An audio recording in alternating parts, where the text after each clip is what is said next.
Hey Internet, welcome to Worldview Everlasting, your favorite YouTube addiction.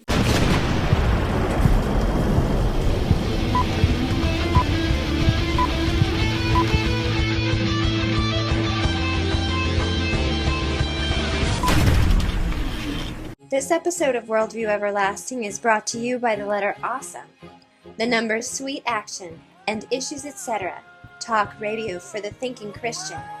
issuesetc.org. And on this week's Greek Tuesday, Mark chapter 7, verses not exactly 24 to 30, but for sure 30 to 37. And if that doesn't make any sense, I got you. But you'll only find out what I mean if you stick around.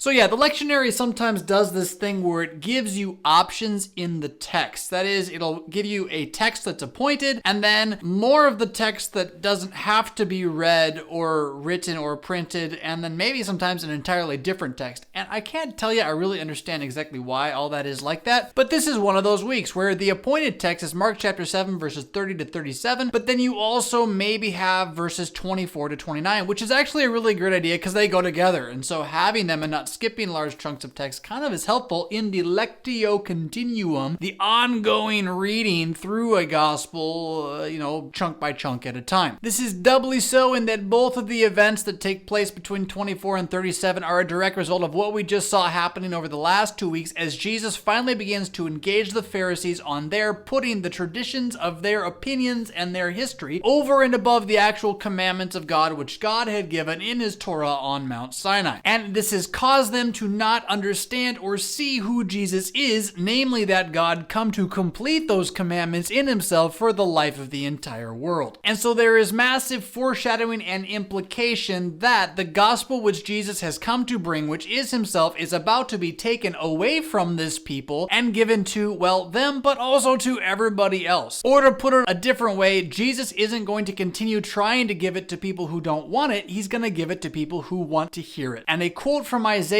calling the Pharisees hypocrites, actors, pretenders who don't actually worship God at all. Ladies and gentlemen, the next Prince is now arriving. If you track the rest of that passage of Isaiah, gets into him making the entire world effectively a fruitful field, a place where everything is restored to a post-fall condition, including particularly the opening of the ears of the deaf, which is going to happen pretty soon, like in today's text. Meanwhile, The Hall of Doom. don't forget this is all happening on the heels of Jesus feeding 5,000 men plus women and children with 5 loaves of bread and 2 fish. That was incredible. And in just another chapter, like not even a full chapter after today's text, he's going to feed 4,000 people with a little bit of bread and fish. Womp womp, I say. Womp womp. Which of course led 19th and 20th century modernist scholars to say that the Gospel of Mark was a hack job that had just been thrown together. He didn't even know he had 2 of the same story in it. What a bunch of idiots these Christians gotta be. Things are about to get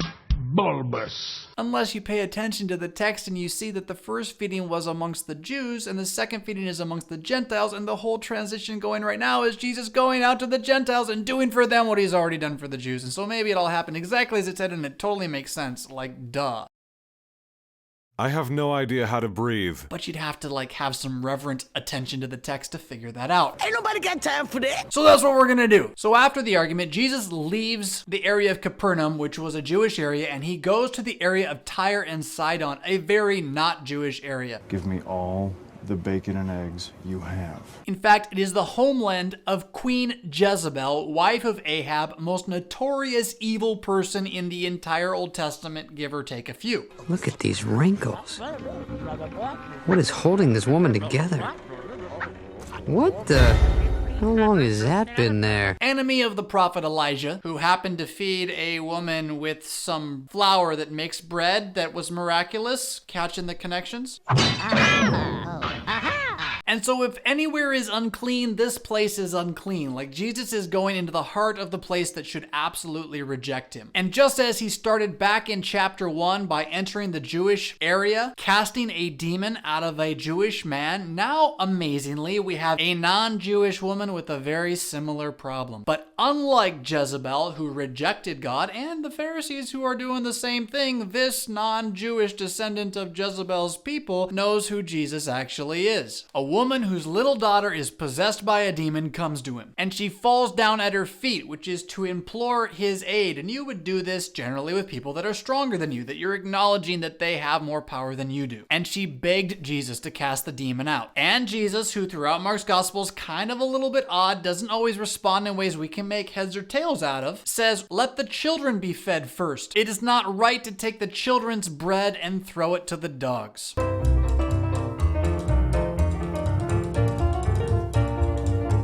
Now, in the context of this, as much as Jesus is going into the region of the Gentiles, he has also told us that he went into a house and he didn't want anyone to know that he was there. It would appear that Jesus is on vacation. He's trying to get a little bit of rest. He didn't come up here to begin an entirely new ministry to the Gentiles. He will do that when he feels like doing that, namely in the Decapolis a little while later with the feeding of the 4,000. And so, her question is being responded to with what amounts to a fairly fair answer, which is that I was sent to the Jews, and until my work among them is done, I'm not going to do any more work. I'm a tired man, which, okay, you can call that sinful, but is also just human. But it gets to this whole dark hero of Mark thing. Notice how the woman's response basically says, "Amen, Lord, you're absolutely right." Verse 28, yes, it is right that salvation in fact does come to and through the Jewish people. Knowing who Yahweh is from his word, I acknowledge that fact and am more than well aware of it. Yet do not even the dogs that you just told me that I am, and I acknowledge that I am, eat the crumbs that fall from the master's table? Don't they eat the crumbs of the bread given to the children? Jesus, didn't you come to save everybody, including we dirty, unclean pagans of the nations? Won't we still get a smidgen of your goodness? And Jesus says, well, yeah, you get it. For your statement, you're right. You're absolutely right. I'm here to save everybody. So your daughter's already okay. You can get out of here now. And she went home and she found that this had come to pass. The real problem going on here is that as much as this woman knows who Jesus is and knows who the God of Israel is, her vision is in fact too small. She thinks that the Jews are going to get the pieces of bread and the Gentiles are going to get the leftover crumbs, when the fact of the matter is that Jesus is going to feed 4,000 Gentiles as well. You see what I'm doing on that next level? I should say it's Mark. Mark's doing it. I'm just explaining it. Let me explain.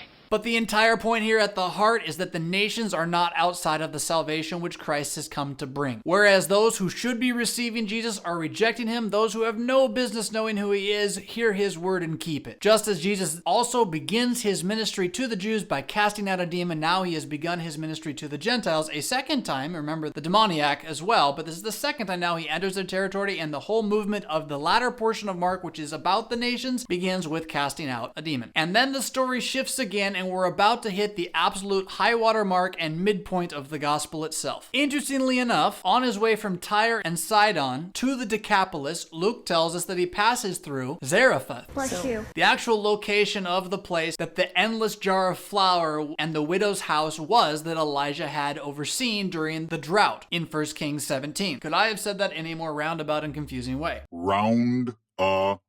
Found. But now get this, you have another pagan woman being given crumbs of bread in the context. And you have those crumbs of bread being a bottomless amount, kind of like someone who takes a few loaves and feeds 4,000 people with it. Mark is just screaming at you. Do you get it? One greater than Moses and Elijah and all the prophets is here. Do you understand the words that are coming out of my mouth? And then the happenings of Isaiah 29:18 come to pass. Namely, on this day that this greater one is here to do wonder upon wonder and to save Israel in spite of its unbelief, the ears of the deaf are going to be opened. But far be it from Mark and Jesus to do this in a, well, normal way. So they bring him this deaf man who also can't speak for some reason. And they beg him to lay his hands on him, again asking for another miracle. Jesus takes him away from the crowd into a private place. He puts his fingers into his ears. He spits and touches his tongue. He looks up into heaven and he groans. He complains to God through a deep guttural sigh, and then he speaks, "Open," and the guy's ears are opened and his tongue is released. And then he charges him to not tell anybody about it. It's like, you just learned to talk, but you can't. Of course, the more he makes this charge throughout the gospel, the messianic secret, back to that in a minute, the more he says this, the more people do talk about it. So what's going on with the spittle and the plugging of the ears and all this stuff? You know, a lot of people have tried to make heads or tails of it, and there's a lot of different answers. I'm not satisfied with most that I've seen. Far more interesting to me is the fact that Jesus is groaning, that he's getting tired of being the wonder worker who people are looking at for a handout, a sort of magic man. And even more interesting than this is that after all that is said and done in private with this man, the thing that actually heals him is not any of it. The thing that heals him is the words that Jesus speaks. Take and eat, this is my body. Just saying. So throughout this then, you have a parallel going on to Jesus' initial ministry amongst the Jews, where he casts out an unclean spirit and then heals many diseases. And now he's doing it again among the nations, both at Tyre and Sidon and at the Decapolis, casting a demon out of a young child and healing the deaf man. Only now we have an upping of the ante because these things are connected to the prophecies of Isaiah, which in theory are about the Jews, right? But then no, it's about everyone. Meanwhile, he continues to command people not to say anything because we haven't gotten to the point of the gospel where he stops telling people not to say anything, which is when he finally says, I'm not here to work miracles, I'm here to die on a cross. And it's after that that you no longer get his commandment to quietness, with one exception, that being the transfiguration. So the idea is that all of these miracles are giving people the wrong idea about who Jesus is. And he's trying to say, no, I'm not here to be your magic man, I'm here to be your savior. And the nature and purpose of my real mission is something that you can't yet understand, and so I'm not talking about it at all. But that's also shortly about to change. Do note then that in 737, when the people are shouting he has done all things well, this is the absolute high point of his popularity in the book. And as a result of this, he's going to finally set his eyes toward the cross, and everything's going to spiral then out of popularity into crucify him, crucify him. But before that, he's going to complete his doing all things well by doing it for everybody, establishing once and for all that the bread of heaven that came to earth in him isn't just for the Jews, but also for the nations. He's going to do that by feeding the 4,000, which sadly, if I'm not mistaken, we're going to skip right over. Ah, beloved lectionary, how you like to tear things apart. Hey, but if you like what we do here, helping you prepare for the coming week to hear or preach law and gospel, remember you can support the show. $5 a month helps make this happen. Check out the Around the Word devotions at whatdoesthismean.org. Subscribe to the channel, like the video, and share it on whatever media feeds you got. Until next time, relish the fact that Jesus has called you a dog, and be glad you get a whole lot more than crumbs. You get the bread of life. Rock on. Would you like to sample our vegan bacon? 100% meatless. Yes, please. Another, please.